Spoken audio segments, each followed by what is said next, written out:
Hi అండి, welcome back to our channel Swathi tasty vlog.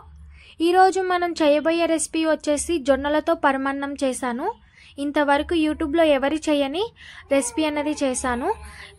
రెసిపీలోకి వెళ్ళే ముందు ఇంతవరకు మన ఛానల్ ఎవరైతే సబ్స్క్రైబ్ చేసుకోలేదో ఇప్పుడే సబ్స్క్రైబ్ చేసుకోండి. ఎందుకంటే ఇంకా ముందు మంచి మంచి వీడియోస్ అనేది కూడా అప్లోడ్ చేస్తున్నాను. ముందుగా ఒక కప్పు తెల్ల జొన్నలు తీసుకోవాలి. తీసుకున్నాక ఒక మిక్సీ జార్ తీసుకొని అది రవ్వలాగా మిక్సీకి వేసుకోవాలి. ఇలా రవ్వలాగా మిక్సీకి వేసుకున్నాను. ఇప్పుడు ఈ మిశ్రమాన్ని మనం ఒకసారి జల్లించుకుందాము. ఎందుకంటే ఇందులో పిండి అన్నది కూడా ఉంటుంది కాబట్టి ఒకసారి జల్లించుకోవాలి.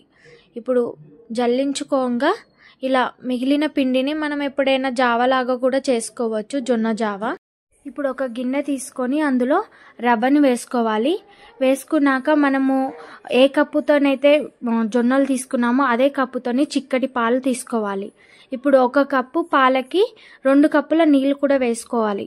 వేసుకున్నాక స్టవ్ ఆన్ చేసి ఒక 10 మినిట్స్ అన్నది మీడియం టు లో ఫ్లేమ్లో ఉడికించుకోవాలి. మధ్యలో కలుపుతూ ఉండాలి, లేదంటే అడుగు పట్టేస్తుంది. అది ఉడికేలోన మనం వేరొక ప్యాన్ తీసుకొని అందులో కప్పు బెల్లం అనేది తురుముకున్నది వేసుకోవాలి. బెల్లం అంతా మునిగే వరకు వాటర్ వేసుకొని కరిగించుకోవాలి. కప్పు జొన్నలకి కప్పు బెల్లం అన్నది కరెక్ట్గా సరిపోతుంది. మీకు ఇంకా ఎక్కువ స్వీట్నెస్ కావాలంటే ఎక్కువ తక్కువ చేసుకోవచ్చు. ఇక్కడ చూడండి, బెల్లం అంతా కూడా ఇలా ఒక పొంగు వచ్చేంత వరకు ఉంచుకొని స్టవ్ ఆఫ్ చేసుకోవాలి. ఇక్కడ చూడండి, జొన్నలు అన్నది కూడా కరెక్ట్గా ఉడికిపోయాయి. ఒకసారి మీరు చేతితోని కూడా ఒత్తి చూడొచ్చు. ఇక్కడ నేను ఒక కప్పు పచ్చి కొబ్బరి తీసుకున్నాను. పచ్చి కొబ్బరి వేయడం వల్ల టేస్ట్ ఇంకా చాలా బాగుంటుంది. కొబ్బరి వేయడం ఇష్టం లేకపోతే స్కిప్ చేయొచ్చు. ఇప్పుడు ఆ మిశ్రమం అంతా కూడా కలిసేలా కలుపుకోవాలి. ఒక 5 మినిట్స్ సిమ్లో ఉడికించుకోవాలి. ఇప్పుడు కరెక్ట్గా ఉడికిందండి.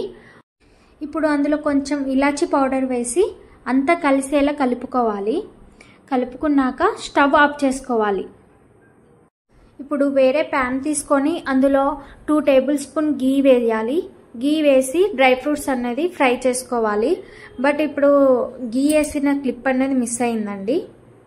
అందులో కొన్ని బాదం పప్పులు, జీడిపప్పులు, పిస్తా వేసి కొద్దిగా ఫ్రై చేసుకోవాలి. ఫ్రై చేసుకున్న మిశ్రమము పరమాన్నంలో వేసి కలపాలి. ఇప్పుడు అంతా ఒకసారి కలిసేలా కలుపుకోవాలి. మనం కరిగించుకున్న బెల్లం మిశ్రమం కూడా పరమాన్నంలో వేసి అంతా కలిసేలా ఒకసారి కలుపుకొని స్టవ్ ఆన్ చేసి ఒక 2 మినిట్స్ ఉడికించుకోవాలండి.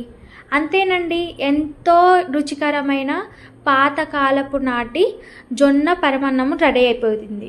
ఒకసారి మీరు కూడా ఈ రెసిపీ అనేది ట్రై చేసి చూడండి, చాలా బాగుంటుంది. మీకు ఈ వీడియో నచ్చిందా? మీకు ఈ వీడియోగా నచ్చినట్లయితే లైక్ చేయండి. మీ ఫ్రెండ్స్ అండ్ ఫ్యామిలీస్కి ఈ వీడియో షేర్ చేయండి. మరొక హెల్దీ రెసిపీతో మీ ముందుకు వస్తాను. Until then, bye bye.